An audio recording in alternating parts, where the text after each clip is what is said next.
By the time Whimsy descended from the vicarage study to take luncheon with the family, he had formed several preliminary observations that would have amused Inspector Graves immensely, had Whimsy been foolish enough to share them. The vicar's household maintained the peculiar atmosphere of a stage set whose actors had not yet been informed whether they were performing tragedy or drawing-room comedy. Reverend Hartwell sat at the head of the dining table with the mechanical precision of a man conducting a familiar ritual, his fork moving from plate to mouth with the regularity of a metronome, his eyes fixed upon a point somewhere beyond the salt cellar. To his right sat Miss Catherine Hartwell, who picked at her cold chicken with the distracted air of someone solving an algebraic equation. To his left, young Mr. Charles Hartwell, the vicar's only son, a thin, nervous creature of perhaps 26 who worked as a clerk in the local solicitor's office, appeared to be conducting a private battle with his napkin. The youngest daughter, Miss Constance Hartwell, aged 22, had excused herself from luncheon, claiming a severe headache brought on by the shocking discovery. This absence, Whimsy noted, had been accepted without remark by the others, which suggested either exceptional family harmony or an understanding that certain members were permitted, under extraordinary circumstances, to withdraw from observation. Extraordinary business, the vicar ventured, his voice carrying the hollow quality of a gramophone recording. Eleanor was not given to solitary walks in the garden, particularly not in the morning hours. She was, if I may say so, a woman of very regular habit. Her morning was invariably occupied with correspondence and the arrangement of the flower display for the church. Whimsy buttered a slice of bread with deliberate care. Mrs. Hartwell enjoyed correspondence, then? The vicar hesitated, a pause so minute that only a man accustomed to observing such things would have detected it. Eleanor was dutiful in her replies to parish matters, letters from the Mothers' Union, that sort of thing. Nothing of particular interest or urgency, yet she had been receiving post regularly. This question was directed not at the vicar but at Miss Catherine, who had looked up from her chicken with sudden wariness. Mother received letters most days, she replied with careful neutrality, as does father, as do we all. It is hardly remarkable. Hardly, Whimsy agreed, smiling pleasantly, though one might observe that the postman's visits create a certain structure to the day. One learns over time to anticipate such moments. The rhythm of domestic life depends upon them. He lifted a forkful of chicken to his mouth, chewed with evident appreciation, and continued as though his preceding observation had been merely a comment upon the culinary merits of the cook. I am given to understand that Mrs. Hartwell was discovered at approximately 9:15 this morning. The postman, I am told, generally arrives at 8:30, a curious interval. One might venture that she had perhaps stepped into the garden immediately following the arrival of the post, or in anticipation of it. Charles Hartwell had shifted uncomfortably in his chair. The post is hardly a matter of great moment, is it? Mother was a dutiful woman, but hardly obsessed with correspondence. Obsession is such a revealing word, Whimsy observed, turning to regard the young man with renewed interest. One uses it to describe an attention to detail that exceeds what one considers normal. Tell me, did your mother, attend to the garden regularly, or was the garden passage, as it were, merely a route between one location and another? It was the vicar who answered, his voice acquiring a faint note of defensiveness. Eleanor left the maintenance of the gardens to Mullins. She was not a woman given to manual labor. She preferred the drawing-room, the church, the management of household affairs. Yet she was, according to the under-gardener, found standing in the garden passage, Whimsy noted. Not walking toward anything in particular, one gathers, but simply standing among the delphiniums. How very curious. One might imagine she was meeting someone, or waiting. Yes, that strikes me as more plausible, waiting. There was a sound from the far end of the table, barely perceptible, as though someone had drawn in their breath too sharply. When Whimsy glanced in that direction, he observed that young Charles had gone rather pale, and that his hands had acquired a slight tremor. Miss Catherine's expression had not altered, but her fingers, which had been occupied with her fork, had stilled entirely. Inspector Graves appears convinced that the matter was a crime of opportunity, Whimsy continued pleasantly. A tramp, Perhaps encountering your mother in the garden and becoming violent when she refused to cooperate with some unsavory demand. Such things do occur, though rarely in villages of this character. Yet one must acknowledge the possibility. A tramp? The vicar looked genuinely distressed at this prospect. In Morton-in-Marsh? Surely not. One hears rumors, Whimsy said vaguely. Vagrants traveling the roads. They follow the seasonal work. A man desperate enough might do almost anything. He paused, lifting his wine-glass to his lips, his eyes moving thoughtfully from face to face around the table, though I confess I find the condition of the body rather contradictory to such an explanation. Your mother was arranged with remarkable care. Her skirts were composed as though by a prophecy. Onal hand. Her features were serene. One does not generally associate such consideration with an act of violent desperation. The silence that followed this observation was sufficiently pronounced that one might have heard the distant bell of St. Bartholomew's marking the half-hour. Whimsy rose from the table with deliberate slowness. "I believe I shall take a turn about the grounds," he announced. "The afternoon light should afford me an excellent opportunity to observe certain details that may have escaped notice this morning. Miss Catherine, I wonder whether you might direct me to your mother's correspondence desk. It occurs to me that one frequently discovers the most revealing information in the mundane business of a household, the letters kept, the letters destroyed, the letters that arrived but were never opened. Such a fascinating study in human choice, don't you find?" Miss Catherine rose from the table with the mechanical obedience of one trained since infancy to comply with requests from authority, her movements betraying neither reluctance nor eagerness, a studied neutrality that Whimsy found rather more informative than any display of emotion might have been. The vicar's study, which she led him toward through a succession of narrow corridors that seemed designed by someone with an aversion to direct paths, was precisely what one might expect of a man of the cloth: leather-bound volumes arranged by subject rather than aesthetic principle, a desk of mahogany bearing the accumulated dust of unfinished projects, and upon the windowsill, that very window which Whimsy had observed with such interest, a row of prayer books standing at precise intervals like soldiers awaiting inspection. Mrs. Hartwell's correspondence desk, however, occupied a small alcove near the hearth, and it was here that Whimsy directed his attention with the apparent casualness of a man merely passing the time before tea. The desk itself was a delicate piece of furniture, clearly belonging to an earlier era, rosewood with mother-of-pearl inlay, the sort of article one encounters in homes where a wife's accomplishments in needlework and correspondence are considered worthy of aesthetic display. Its drawers, when Miss Catherine opened them at Whimsy's request, revealed a meticulous organization that suggested considerable deliberation in their arrangement. Letters were sorted not by date, but by category: parish business in one division, family matters in another, and a third section containing what appeared to be personal correspondence, sealed with wax and bound with ribbon. It was this final section that captured Whimsy's attention with an intensity he was careful to conceal behind an expression of polite interest.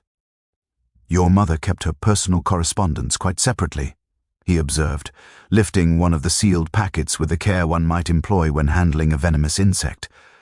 "Most organized. One might say almost obsessively so. Did your mother receive many letters of a personal nature?" Miss Catherine's jaw had tightened almost imperceptibly.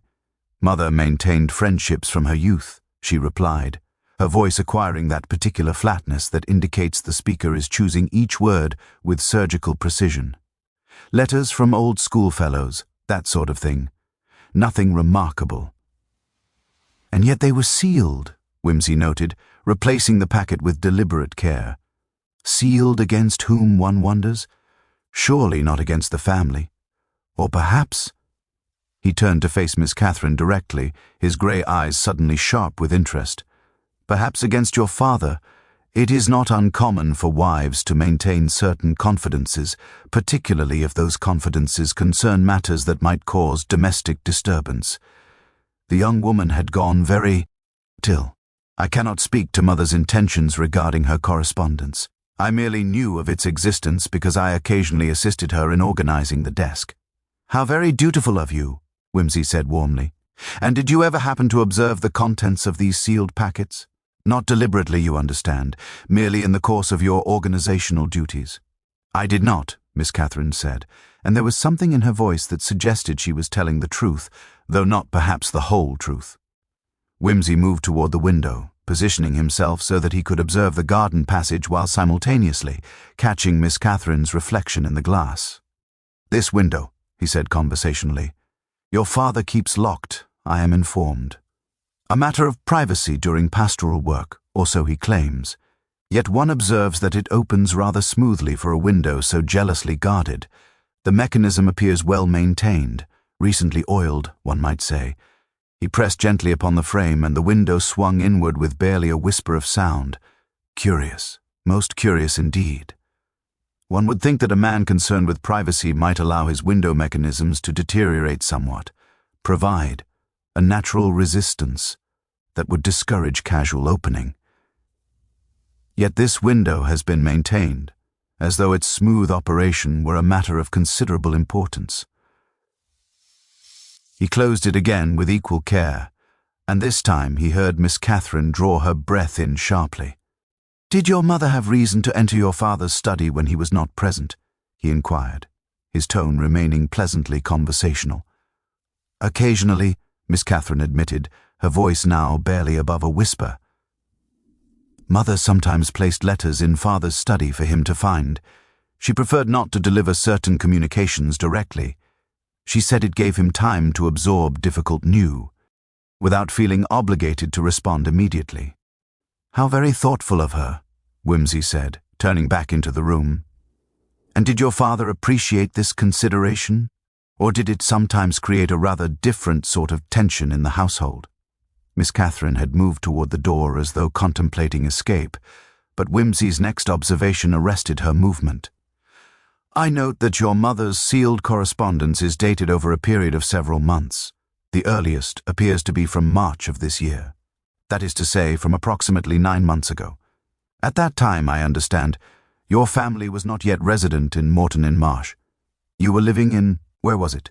Cheltenham, perhaps?" "Sussex," Miss Catherine corrected, her voice hollow. "We were living in Sussex." "Ah, yes, Sussex. How very interesting. And this correspondence began only after you came to Moreton-in-Marsh, or was it merely filed here upon arrival?" The young woman did not answer, but her silence was answer enough. Whimsy moved to the desk and carefully examined the correspondence once more, noting the postmarks with the precision of a man reading a vital document. "London," he murmured. "All of it from London, sent at irregular intervals, never more than once a fortnight, carefully arranged to avoid establishing a predictable pattern. And all addressed to Mrs. E.H., rather than to your mother by her Christian name. How very professional, how very calculated." He turned back to Miss Catherine, his expression now showing something that might have been sympathy. "Your mother received threatening letters, did she not? Or perhaps not threatening, that is too crude a word. Demanding letters, perhaps? Letters that required responses, accommodations, silences?" "I don't know," Miss Catherine said, but her voice suggested she knew far more than she was willing to articulate. "I merely know that in the last week Mother seemed anxious. She kept checking the post. She took walks in the garden at unusual hours. And yesterday morning—" the young woman paused as though reconsidering the wisdom of continuing. "Yesterday morning she received a letter that made her very pale. She went directly to the garden passage and waited there, I believe. I assumed she was waiting for someone. The revelation hung in the air between them with the weight of a confession, and Whimsy allowed the silence to extend for precisely the duration it took Miss Catherine to realize she had said rather more than her discretion might have counseled. He moved away from the desk with studied casualness, as though her admission had been of no particular consequence, though his mind was already rearranging the facts of the case with the methodical precision of a man solving a particularly intricate puzzle. "And did you observe who it was that your mother was waiting for in the garden passage?" he asked, his tone suggesting that he was merely making conversation, the sort of idle inquiry one might make about the weather or the quality of the local butter. "I did not," Miss Catherine said quickly. "I was in the morning room attending to my correspondence. I heard nothing, saw nothing. I only learned of Mother's death when Mullins came to fetch Father, This was almost certainly a lie, though not an entirely transparent one.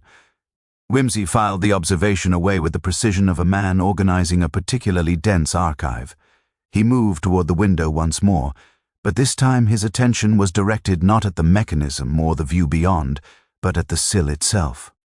Upon close examination, one could observe that the dust, which lay thick upon most of the furniture in the study, suggesting the vicar's housekeeping standards were considerably lower than his theological aspirations, had been recently disturbed in a pattern that suggested someone had stood at that window for an extended period, their hands gripping the frame with sufficient force to displace the accumulated grime.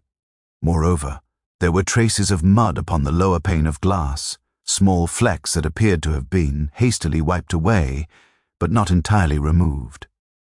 "Your mother," Whimsy said conversationally, "came to this window yesterday morning and looked out upon the garden passage. Is that a reasonable assessment of the evidence before us?" Miss Catherine did not answer, but her expression confirmed the accuracy of his deduction. "And she was anxious, you said? Frightened, perhaps, or merely expectant?" "Anxious," Miss Catherine repeated faintly, "but not, I think, frightened in the ordinary sense. It was rather as though she was steeling herself for something she knew must occur. There was a resolution in her manner, despite the agitation. This was most intriguing." Whimsy turned away from the window and regarded the young woman with renewed interest. "Your mother was expecting to meet someone yesterday morning. Someone she had been corresponding with from London, someone whose letters had been arriving at irregular intervals over a period of months. And this meeting was to occur in the garden passage, the most private location on the estate, visible neither from the house nor from the street, accessible through a gate that your father maintains in remarkably good repair." He paused, allowing Miss Catherine time to construct whatever defensive narrative she might attempt. "I begin to perceive the outline of a rather extraordinary tale. Your mother, apparently, was not merely the dutiful wife and pious matron that the parish assumes her to be. She was a woman with a secret sufficiently important that she was willing to defy the conventions of her station to maintain it." "I cannot discuss my mother's private affairs," Miss Catherine said, her voice acquiring a note of desperation.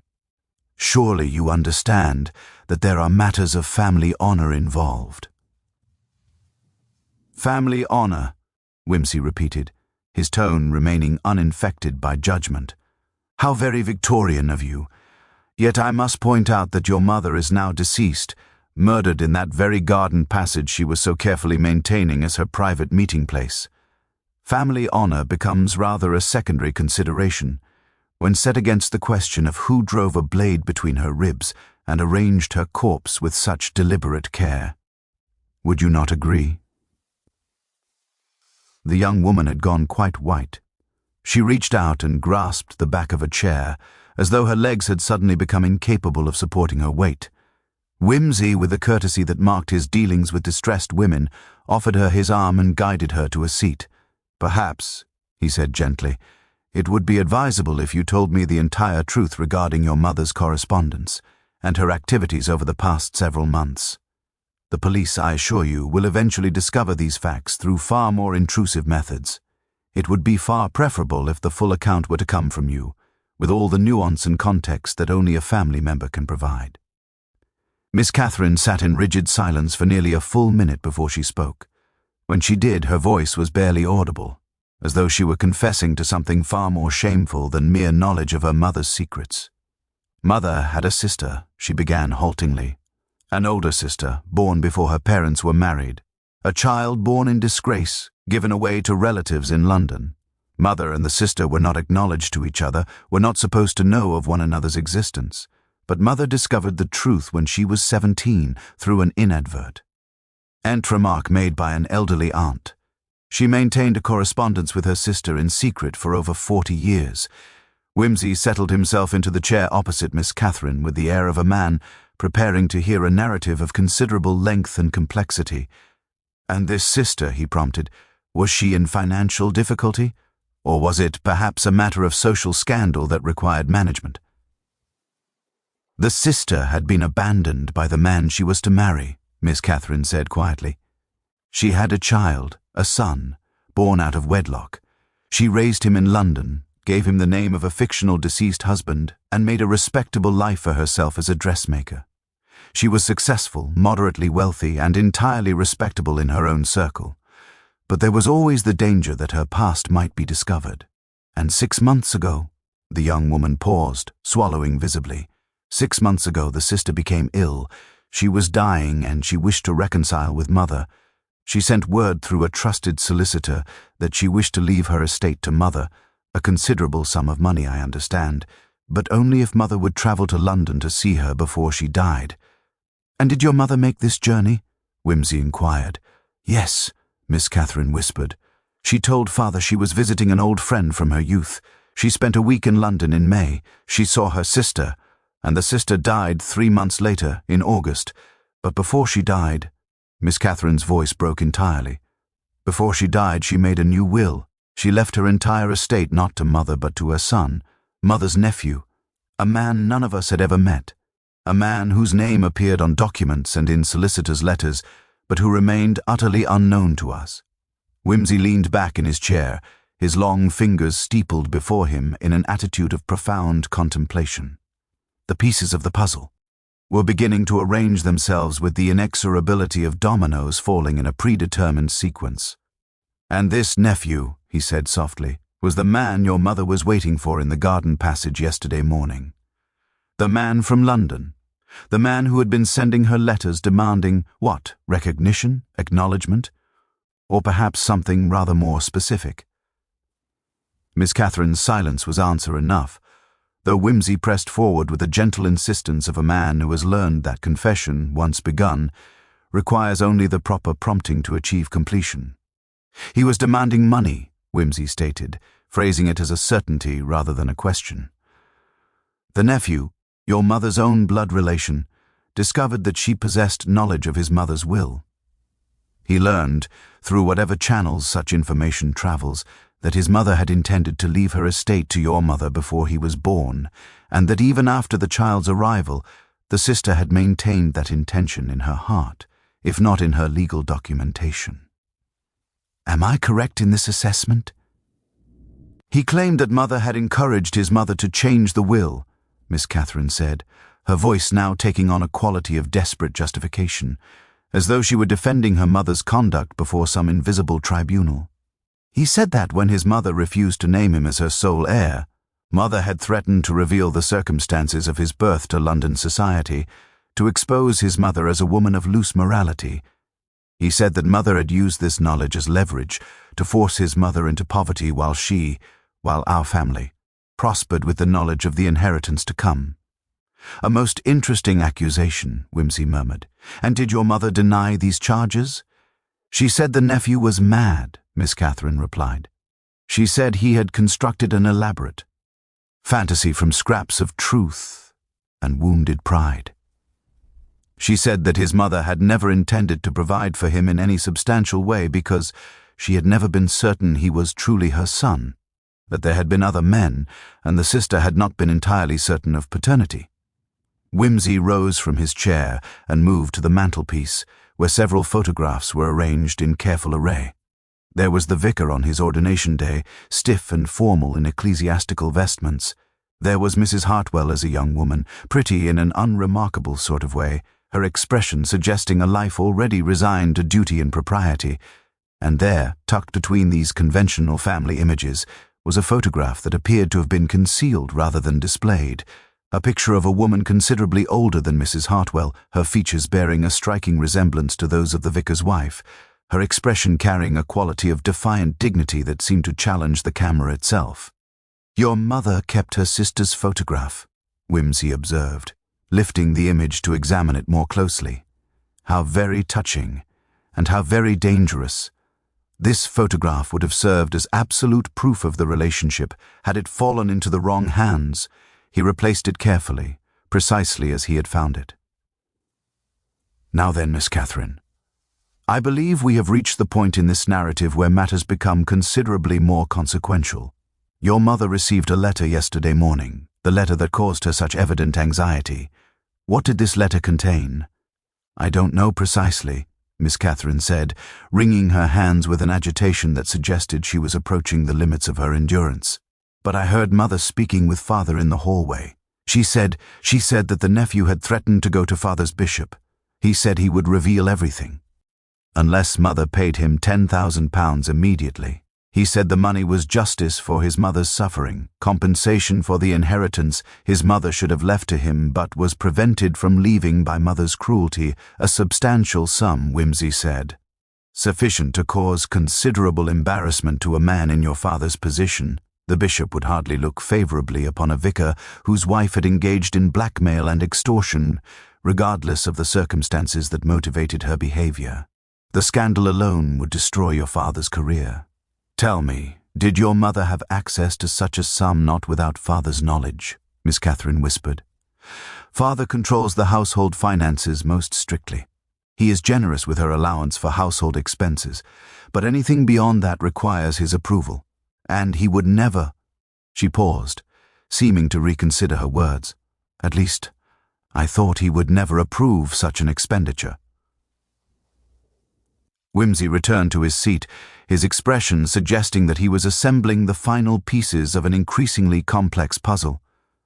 Your mother, therefore, was in an impossible position. She could not pay the nephew without risking her marriage and her husband's position. And if she refused to pay, the nephew would expose her to the bishop, the parish, and society at large. She was trapped. The letter she received yesterday morning— I suspect it contained an ultimatum. The nephew demanded payment by a specific date, or he would make good on his threat. Yes, Miss Catherine confirmed. He demanded payment by tomorrow morning. He provided an address in London where the money was to be sent. Mother was— She appeared determined to meet with him one final time, to attempt to negotiate. She said she would go to the garden passage at 9:30. She said she would attempt to reason with him, to make him understand the impossible position he was placing her in. And did you warn her against this course of action? Whimsy inquired. Did you suggest that such a meeting might be dangerous? I did not know until very late last evening what she intended, Miss Catherine said, and now tears were beginning to stream down her cheeks. And by then she had already made up her mind. She said that whatever happened, she could not allow Father to be destroyed by her past mistakes. She said she would find a way to resolve the situation, even if it meant— The young woman's voice broke entirely. Even if it meant what, Miss Catherine? Whimsy pressed gently. Even if it meant she would have to tell Father everything and face the consequences of his knowledge? No, Miss Catherine whispered. She said even if it meant she would have to disappear. She said she would leave Father and the family and go away, so that the nephew could not use her as a weapon against Father. She said it was the only way to protect him. Whimsy sat very still for a long moment, his fingers once again steepled before him, his expression acquiring that distant quality that suggested he was examining something invisible to ordinary perception. When he finally spoke, his voice carried a note of profound sadness. Your mother intended to sacrifice herself, he said quietly, but I suspect the sacrifice she made was rather different from the one she had anticipated. Tell me, did you see your mother this morning, before Mullins discovered her body? Miss Catherine's response came not in words, but in a convulsive shaking of her entire frame, as though the question had struck her with physical force. She rose from her chair with sudden violence, turning away from Whimsy and moving toward the window, with jerky, uncoordinated movements that suggested her legs were operating independently of her conscious will, for a long moment. She stood with her forehead pressed against the glass, her shoulders heaving with the effort of controlling her breathing. When she finally turned back to face Whimsy, her expression had transformed from one of distressed uncertainty into something far more terrible, the look of a woman confronting the full weight of complicity in tragedy. I did see her, Miss Catherine said, her voice now stripped of all pretense, hollow and utterly devoid of inflection. This morning before dawn, she came to my room and woke me. She was dressed in her traveling clothes, coat, hat, gloves. She was carrying a small valise. She said she was leaving, that she had made arrangements to meet someone in the village, that I was not to tell Father until she had been gone for several hours. Whimsy rose and moved to stand beside the young woman, his posture suggesting neither accusation nor sympathy, but rather the professional bearing of a physician preparing to deliver a difficult diagnosis. "And what did you do?" he asked quietly. "Did you attempt to dissuade her from this course of action?"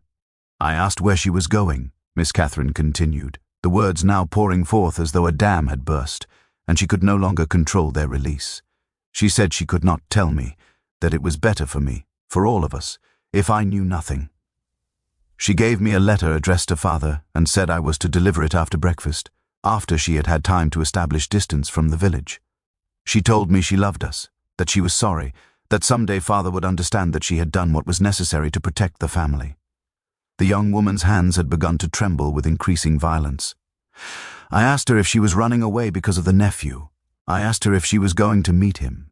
And she—" Miss Catherine's voice cracked entirely, and she had to pause to compose herself sufficiently to continue. "She said that she was going to meet him, yes, but not in the way I feared. She said she was going to end the matter once and for all, that she had realized there was only one way to protect Father and the family, and that she had made peace with her decision." Whimsy's expression had sharpened considerably, his casual demeanor falling away to reveal the intense concentration of a man who had just been confronted with a piece of information that fundamentally altered the configuration of his understanding. "You believed at that moment that your mother intended to harm herself," he said, not as a question but as a statement of fact. "You believed she was going to meet the nephew and that this meeting would result in her death, by her own hand or by his, it scarcely mattered which. Is that accurate?" Miss Catherine nodded, unable to speak. "And yet you did not attempt to stop her," Whimsy continued, his tone carrying no inflection of judgment. "You did not raise an alarm, did not summon your father, did not attempt to prevent her departure. Why?" "Because she made me promise," Miss Catherine whispered. "She said that if I truly loved her, I would let her go.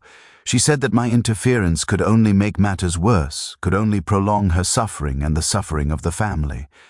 She said that sometimes a mother's love means knowing when to release what one holds most dear. She made me swear on my life that I would not tell anyone until after she had gone." "And you kept that promise," Whimsy said.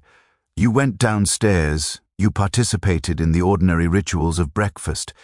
You sat with your father and your brother and your sister, and you said nothing.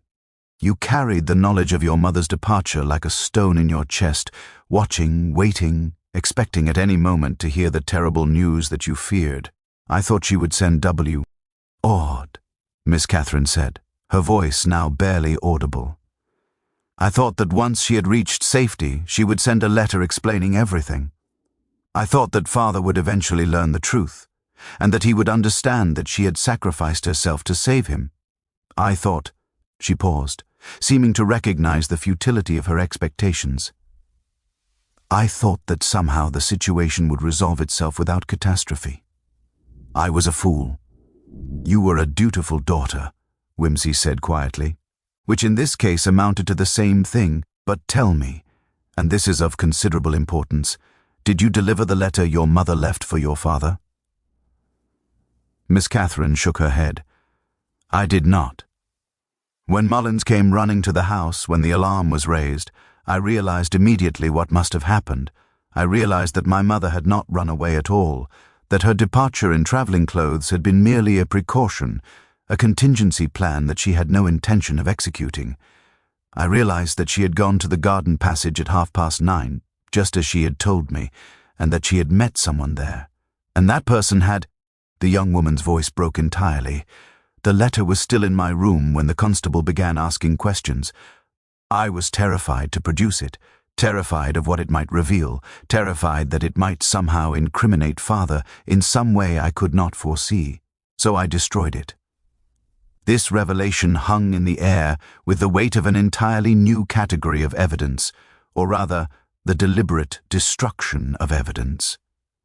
Whimsy moved to the correspondence desk and examined once more the collection of sealed packets that had belonged to Mrs. Hartwell. "Your mother," he said, still not looking at Miss Catherine, "was a woman of considerable intelligence and foresight. She anticipated multiple contingencies, prepared for various outcomes.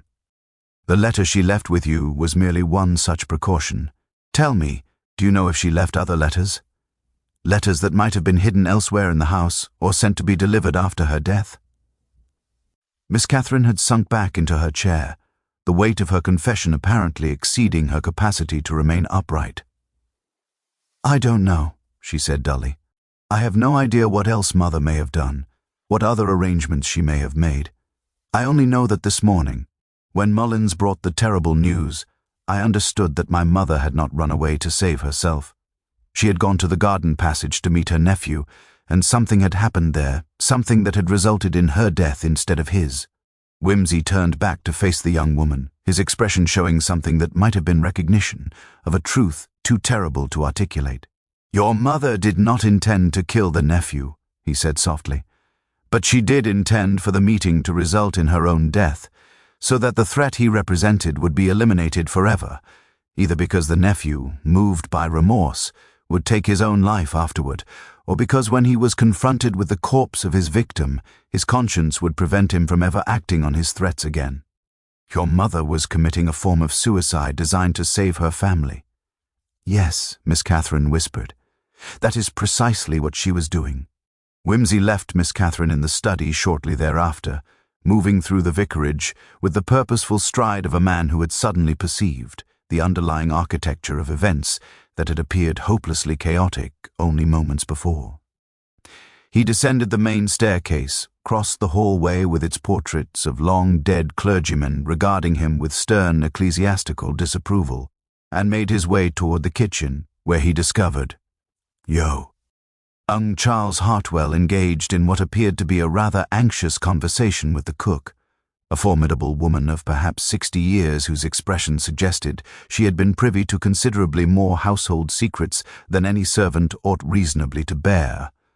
The young man's face went considerably paler upon observing Whimsy's arrival, and he made what appeared to be an attempt at casual departure that fooled no one present. Whimsy, with the courteous insistence that had characterized his manner throughout the investigation, requested a private word with Mr. Charles in the morning room, a small parlor overlooking the village green where the light was sufficiently poor to render observation difficult, and where the noise of traffic beyond the windows would provide adequate cover for a confidential conversation. Charles Hartwell presented himself with the air of a man approaching the gallows, his thin frame rigid with tension, his hands clasping and unclasping with neurotic regularity. He was, Whimsy observed, approximately 26 years of age, employed as a clerk in the solicitor's office, a position that would provide him with access to legal documents and correspondence, and more importantly, with the knowledge of how such documents were customarily handled. He was also, Whimsy suspected, a man laboring under considerable emotional strain, his nerves wound to such a pitch that even the slightest additional pressure might result in complete dissolution. "Your brother-in-law," Whimsy began without preamble, settling himself into a chair with deliberate comfort, "the nephew from London. Has he ever visited the vicarage? Has he ever met you or your sisters face to face?" Charles shook his head mutely. "He has not," Whimsy continued, phrasing it as a statement rather than a question. "And yet your mother described him in considerable detail in her letters to your sister Catherine. She mentioned his height, his coloring, his manner of speech. She noted that he bore a striking resemblance to her own deceased father, your maternal grandfather. She observed that he was intelligent, articulate, and possessed of considerable charm, though marred by a bitterness that seemed to have taken root in his soul from the moment of his birth." Charles's lips had gone quite white. "How could you possibly know what Mother wrote?" he asked, his voice scarcely above a whisper. "Your mother," Whimsy replied, ignoring the question entirely, "maintained a regular correspondence with her nephew over a period of approximately 4 months. She wrote to him initially as an attempt to establish a familial connection, to explain the circumstances of her sister's death, to make him understand that she had never deliberately withheld her sister's affection or her inheritance. And how did he respond to these efforts at reconciliation? Did he gradually warm to his newly discovered aunt, or did he instead use these letters as a means of understanding her vulnerabilities, her weaknesses, her desperate desire to maintain her family's respectability? "I don't know," Charles said, and now tears were beginning to stream down his face. "I only know that Mother became increasingly distressed. She said the nephew had become unreasonable, had begun to make accusations that were simply not true. She said he was threatening to destroy father's career, that he was demanding money that she could not provide. She said, he paused, swallowing with evident difficulty. She said that she had made a terrible mistake in attempting to acknowledge him, that she should have left the past undisturbed. And did you attempt to counsel her? Whimsy inquired gently. Did you suggest that she confess everything to your father, that she allow the family to present a united front against the nephew's threats? Father would have destroyed her, Charles said, his voice now acquiring a desperate intensity. You don't know him as I know him. He is a good man, a pious man, but he has rigid convictions about propriety and morality. He would have seen Mother's acknowledgement of her illegitimate sister as a betrayal of everything he believed in. He would have seen her correspondence with the nephew as evidence of deception, as proof that she was capable of concealing secrets from him. It would have broken something in him, something that was already fragile. Whimsy leaned back in his chair, regarding the young man with an expression of profound thoughtfulness. You attempted to protect your mother, he said quietly. But in doing so, you may have inadvertently become complicit in something far more serious. Tell me, did your mother ask you for assistance in obtaining the money the nephew demanded? Did she perhaps suggest that you might borrow against your salary, or that you might access funds through the solicitor's office? Charles made a sound that was halfway between a sob and a laugh. I would not have been able to obtain such a sum even if I had wished to. I am a mere clerk, earning perhaps £3 weekly. £10,000 might as well be the crown jewels for all the access I possess to it.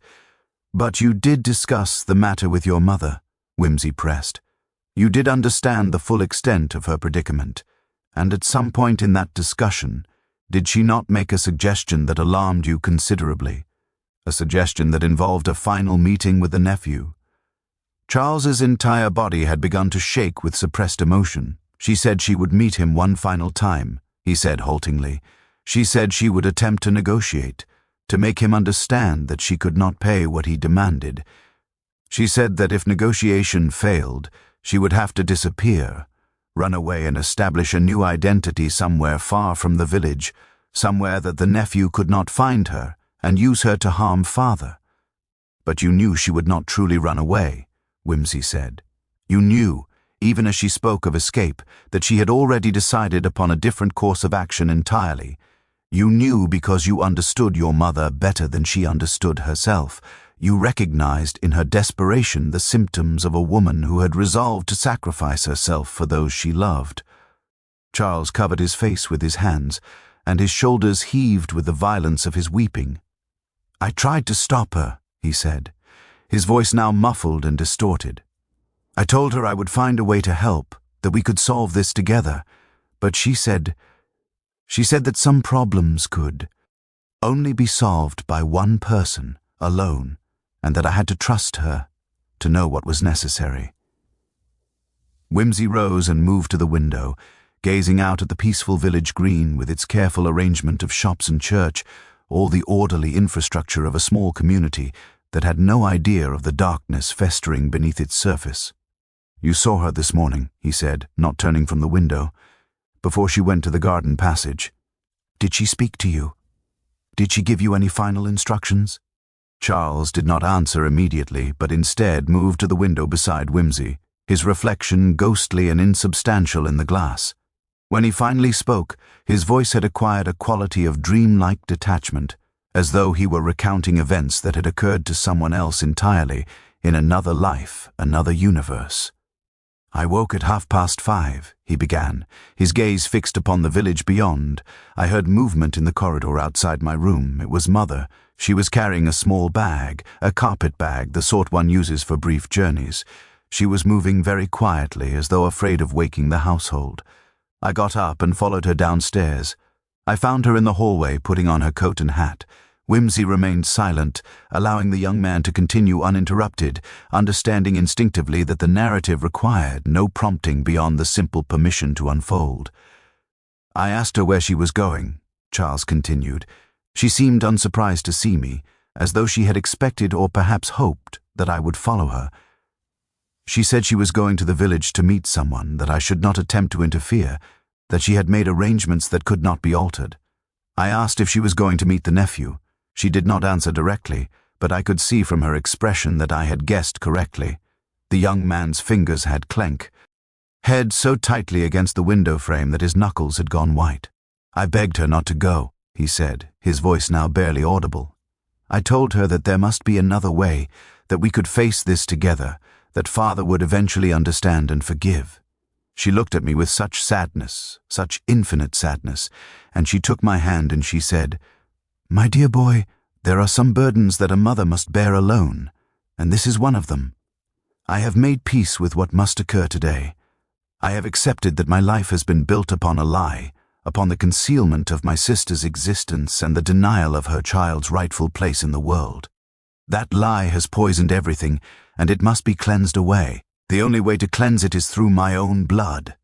Charles's voice had begun to shake so violently that he could barely articulate the words. I asked her what she meant. I asked if she intended to harm herself. She said that she intended to meet the nephew and to tell him the truth, that she had never deliberately withheld her sister's affection, that the change in the will had been her sister's own decision, made for reasons of her own that had nothing to do with Mother's cruelty or manipulation. She said that if he chose not to believe her, then she would accept the consequences of his disbelief. She said that sometimes the only way to end a tragedy is to complete it. Whimsy turned away from the window and regarded Charles with an expression of profound sympathy, mingled with something far more complex, a recognition, perhaps, of the terrible burden that had been placed upon the young man's shoulders. "And what did you do?" he asked quietly. "Did you attempt to follow her? Did you watch to see where she went?" "I wanted to stop her," Charles said, his entire body now trembling with the force of suppressed emotion. "I wanted to grab her and physically prevent her from leaving the house. But I could see that any attempt to restrain her would only cause her suffering. She was determined, and she had made her peace with whatever she believed was about to occur.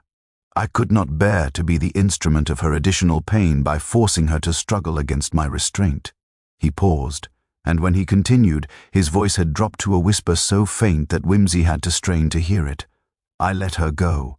I stood in the hallway and I watched her walk toward the door, and I let her go. And I told myself that she was simply going to meet someone, that nothing terrible would happen, that she would return and everything would be resolved somehow. But I knew, God help me, I knew, that she was walking toward her own death, and I did nothing to prevent it." Whimsy moved to a chair and settled himself with the deliberate care of a man assembling his thoughts before speaking a truth that requires careful formulation. "You are torturing yourself unnecessarily," he said, his tone carrying a note of austere kindness. "There was nothing you could have done to prevent what occurred. Your mother had resolved upon a particular course of action, and she would have executed that resolution regardless of your interference or your objections. The only thing your opposition would have accomplished would have been to increase her suffering in her final hours. By accepting her decision, by allowing her to depart with dignity, you granted her a final gift, the gift of autonomy in a situation where she felt she had been robbed of all other choices." Charles shook his head violently. "That is a kind interpretation, but it is not true," he said. "I could have woken Father. I could have raised an alarm. I could have summoned the constable and had her forcibly restrained. There were options, and I chose not to exercise them because I was a coward. I was AFR. Aid of Father's rage. Afraid of the scandal, afraid of the disruption to the orderly routine of this household. And because of my cowardice, my mother is dead." "Your mother is dead," Whimsy agreed, his tone remaining level and clinical, "but not for the reason you believe. Tell me, did you see her return to the house after she left this morning? Did you observe her at any point during the hours between her departure and Mullins's discovery of her body?" Charles looked up sharply, and for the first time since the conversation had begun, a flicker of something other than anguish appeared in his expression. "What do you mean?" he asked. "I mean," Whimsy said carefully, "that the timeline of this morning's events does not quite accord with the narrative your mother constructed. She left the house at approximately 5:30, dressed in traveling clothes, carrying a bag. At approximately 9:30, she was found dead in the garden passage. That is a gap of 4 hours. Where did your mother spend those 4 hours? What did she do during that time? And perhaps more importantly, did she ever truly intend to meet the nephew at all? Charles's expression had undergone a subtle but unmistakable transformation. The anguish had not disappeared, but it had been joined by something else, a dawning comprehension, as though a piece of the puzzle had suddenly shifted into alignment, revealing a picture entirely different from the one he had previously been constructing. "She said she was going to the village," he said slowly. "But she didn't go to the village, did she? She went somewhere else, somewhere that required her to pass through the garden passage to reach it." Whimsy rose and moved toward the door, gesturing for Charles to follow. "Come," he said. "We are going to examine the garden passage more thoroughly. I suspect we shall discover evidence that will illuminate Cirta in aspects of this morning's events that have hitherto remained obscure. And then, I believe, it will be necessary to have a conversation with your father regarding matters that he has been deliberately prevented from understanding." The garden passage appeared deceptively ordinary in the pale afternoon light, though Whimsy's examination of it revealed details that had escaped the cursory inspection of Inspector Graves and his constables. He moved along the flagstone corridor with methodical precision, his eyes cataloguing every irregularity in the surface, every trace of disturbance in the box hedge that flanked either side. Charles followed several paces behind, his expression suggesting that he was accompanying a man toward the execution ground rather than merely conducting an investigation. At the far end of the passage, where the small gate opened onto Church Lane, Whimsy paused and knelt to examine the ground with the intensity of a man reading an ancient text written in cipher. The earth beside the pathway bore marks that suggested recent activity, footprints, multiple sets, overlapping in a pattern that indicated considerable traffic during the morning hours. But more significantly, there were traces of something else, small droplets of a dark substance that had dried upon the stone, and a smear across the gate's lower hinge that appeared to be blood, though whether human or animal remained to be determined. "Notice the pattern of the disturbance," Whimsy said, gesturing toward the footprints with the air of an instructor demonstrating a particularly instructive example to a promising student. Two distinct sets of tracks, one considerably smaller and lighter than the other, a woman's foot, I would venture, approximately size 5 or 6. The other belongs to a man, size 10 at minimum, and suggesting a build of considerable substance. They approach the gate from this direction at approximately the same time, their tracks intermingling as though they were walking in close proximity to one another. "Two people," Charles murmured. "The nephew. He was here." "Someone was here," Whimsy corrected, straightening and moving toward the gate itself. Whether that someone was truly the nephew remains to be established with rather more certainty than we currently possess. But observe the gate mechanism itself. It has been recently oiled, as I noted earlier, and here, upon the interior surface of the lock, there is evidence of forcing, subtle but present to the trained eye. Someone has been at considerable pains to unlock this gate from the outside, using tools rather than a key. The work has been done with professional care, suggesting that whoever performed it possessed either considerable experience with locks or access to someone who did. Charles had gone quite pale. "Then Mother did not leave willingly," he said. "Someone forced her out of the house. Someone took her from the—" He paused, the realization appearing to strike him with physical force. "Someone came through the study window, the window Father always kept locked. That is what you meant when you observed its mechanisms were well maintained. Someone was using that window as a point of entry and exit." Whimsy turned to regard the young man with an expression of mild approval. "You are beginning to perceive the architecture of events as they actually occurred, rather than as your mother wished them to appear," he said, "which is precisely as it should be. Now, let us consider what we know with certainty. Your mother left the house this morning at approximately 5:30, carrying traveling clothes and a small bag. She had told both you and your sister that she intended to disappear, to run away and establish a new identity. She had told you she would meet the nephew A, that, if necessary, she would accept the consequences of his disbelief regarding her assertions about her sister's will." Whimsy moved back toward the vicarage, walking slowly as he spoke, compelling Charles to follow. But the timing is all wrong for the narrative your mother constructed. 4 hours elapsed between her departure and her death. If she had met the nephew at 9:30 in the garden passage, that would account for only the final minutes of those 4 hours. Where was she during the first 3 hours and 45 minutes? What was she doing? Where did she go? Perhaps she was waiting, Charles suggested uncertainly. Perhaps she went to the gate and waited there for the nephew to arrive. Possible, Whimsy acknowledged, but unlikely. Your mother was a woman of considerable intelligence and foresight.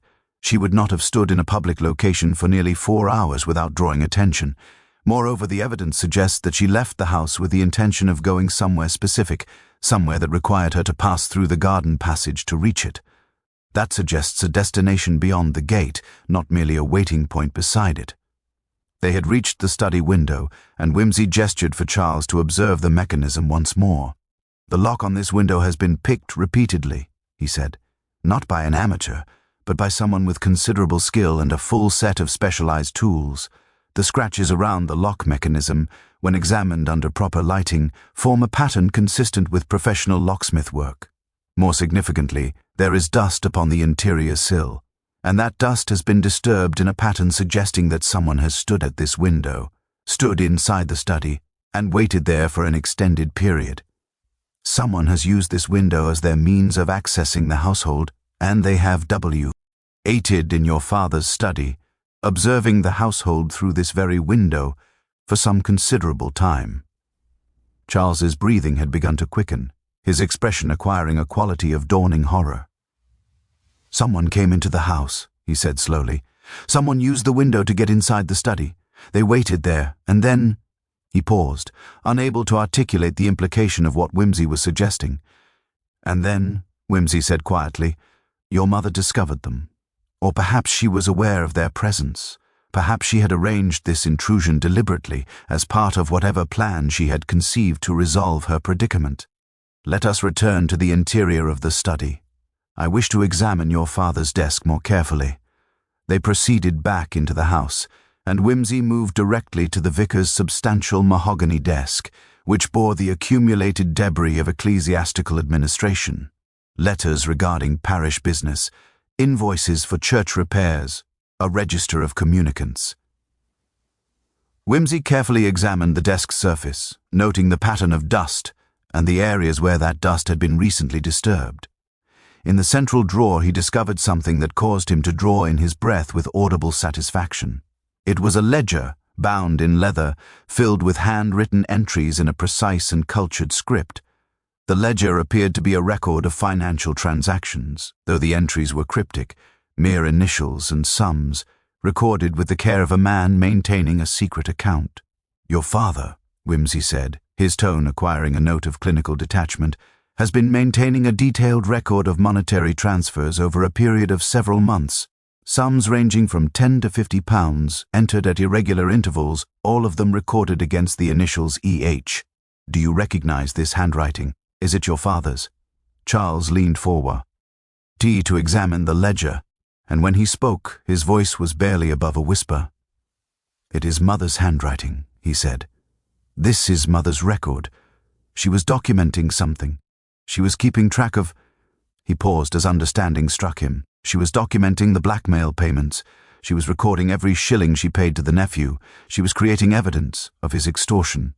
Whimsy closed the ledger with deliberate care and placed it upon the desk, regarding it as though it were an artifact of considerable historical significance rather than merely a record of domestic extortion. "Your mother," he said, his tone carrying the quality of a man making a revelation that would fundamentally alter the trajectory of events, "was not the victim of blackmail. Or rather, she was, but she was also something considerably more complex. She was a woman engaged in the deliberate documentation of a crime, with the clear intention of eventually bringing that crime to light.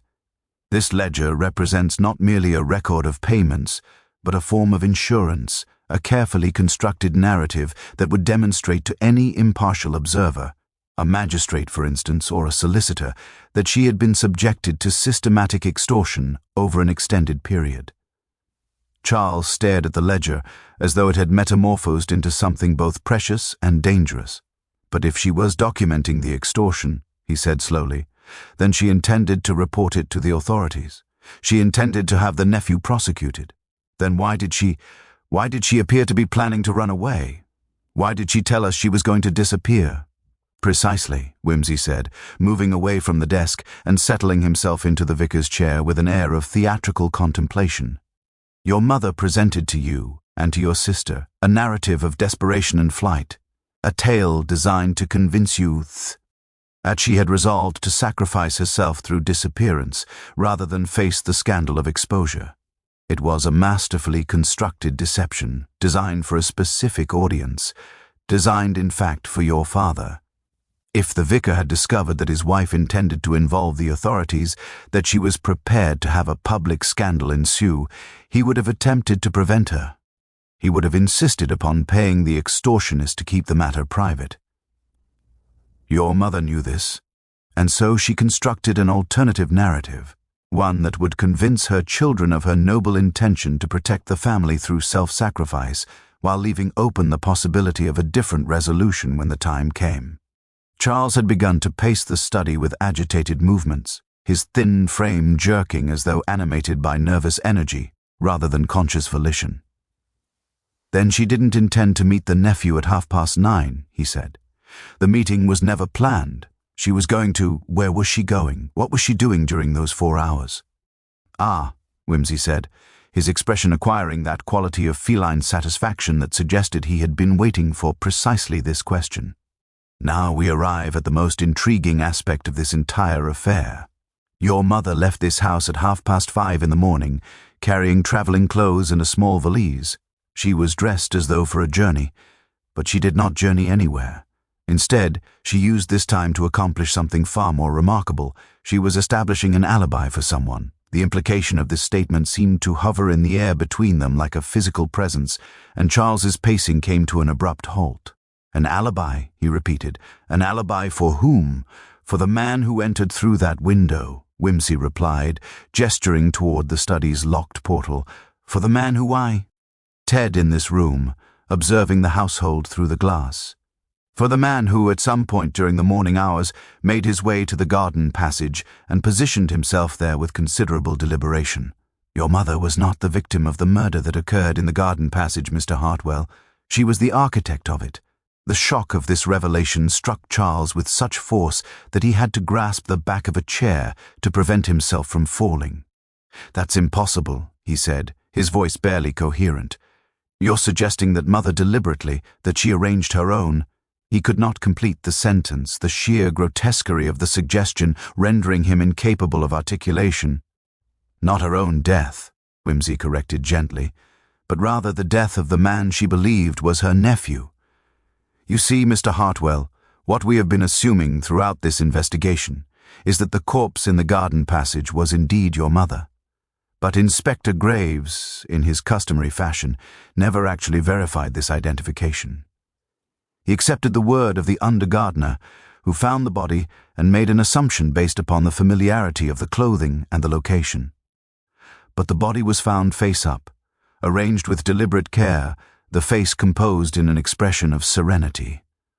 The light in the garden passage, particularly in the early morning hours, is poor, and the corpse, when examined at close range, presents features that suggest a considerably younger woman than one might expect from a woman of Mrs. Hartwell's age and constitution. Charles had gone entirely white, his breathing now shallow and rapid. You're saying that the body is not Mother, he said. You're saying that, but that would mean Mother is alive. That would mean she arranged for someone else to be. He paused, the full implications of the suggestion beginning to crystallize. In his mind. The letters from London, he said suddenly. The letters from the nephew. What if they weren't from the nephew at all? What if Mother was writing them herself? What if the nephew never existed? Whimsy rose from the vicar's chair and moved to the window, gazing out at the garden passage with an expression suggesting he was observing something invisible to ordinary perception. Your mother received a letter approximately 6 months ago, he said, his voice taking on the measured quality of a man presenting evidence in a legal proceeding. A letter informing her of her sister's death and the existence of the sister's illegitimate son. This letter was genuine, delivered by a solicitor, and it set in motion a chain of events that your mother found both appealing and terrifying. The existence of this nephew represented both an opportunity and a threat. An opportunity because the existence of this man, this unknown relative bearing a grudge, represented a solution to a problem that had been plaguing your father for some considerable time. A threat because it represented the possibility of scandal and exposure. He turned back to face Charles directly. Your father, you see, has been maintaining a secret of his own. He has been maintaining a second account, using funds extracted from the parish accounts, funds that were meant for the maintenance of the church and the support of the poor. Your mother discovered this embezzlement perhaps 18 months ago, and she has been attempting to manage it quietly, to prevent scandal and ruin. She has been supplementing the missing funds from her own allowance, a task that has become increasingly impossible as your father's depredations have grown more substantial. Your mother was trapped between her loyalty to her husband and her moral obligations to the parish she had served faithfully for decades. And then the NEP. Hugh appeared, or rather, the possibility of the nephew appeared, and your mother perceived an opportunity to solve both of her dilemmas at once. Charles had sunk into a chair, his face bearing an expression of such profound devastation that Whimsy felt compelled to regard him with something approaching sympathy. "My father is a thief," the young man said, his voice stripped of all inflection, barely recognizable as human speech. "My father has been stealing from the church, and my mother has been covering for him all this time, trying to protect his reputation, his position, his—" He could not continue, his voice dissolving into incoherent sounds. "Your mother," Whimsy said, settling himself back into the vicar's chair with deliberate casualness, constructed an elaborate fiction designed to accomplish multiple objectives simultaneously. First, she created the fiction of the demanding nephew, the illegitimate cousin seeking vengeance and recompense. She composed letters from this fictional character, letters demanding ever-increasing sums of money. She showed these letters to your father, explaining that the nephew was threatening to expose the family. That payment was necessary to maintain their respectability. Your father, who was already predisposed to secrecy regarding his own financial irregularities, eagerly cooperated with whatever scheme your mother proposed to keep the matter quiet. He authorized the payments. Or rather, he authorized the allocation of funds ostensibly for parish purposes which were instead redirected toward paying off the fictional nephew. Whimsy paused, allowing Charles time to absorb this revelation before continuing. Your mother, however, was far too clever to simply steal from the church accounts herself. Such an action would have been discovered immediately, and it would have destroyed your father's career without accomplishing anything beyond temporary concealment. Instead, she engineered a situation in which your father himself made the payments, believing he was protecting the family from scandal. The ledger she maintained was not merely a record of extortion. It was a record of your father's own complicity in criminal activity, a record that she could produce if necessary to demonstrate that your father had been actively diverting church funds to private purposes. Charles looked up, his expression suggesting that he was struggling to construct meaning from a narrative that violated every assumption he had held regarding his family's respectability. "But that would have destroyed him," he said. "That would have accomplished nothing but ruin." "Precisely," Whimsy said, "which is why your mother never intended to use that ledger as evidence of your father's crimes. She intended to use it as evidence of her own victimization at the hands of a blackmailer.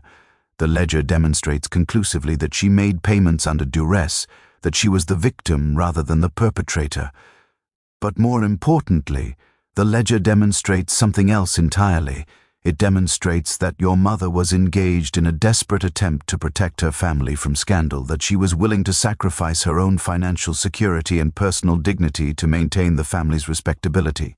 In short, it demonstrates that your mother is a profoundly sympathetic figure whose actions were motivated entirely by love and duty." He rose and moved once more to the desk, opening the ledger and pointing to the final entry. "Notice the last recorded payment," he said. £10,000. The sum that the nephew was supposedly demanding as his final extortion. This entry was made 3 days ago. Your mother had resolved that this would be the final payment, that the matter would be resolved once and for all.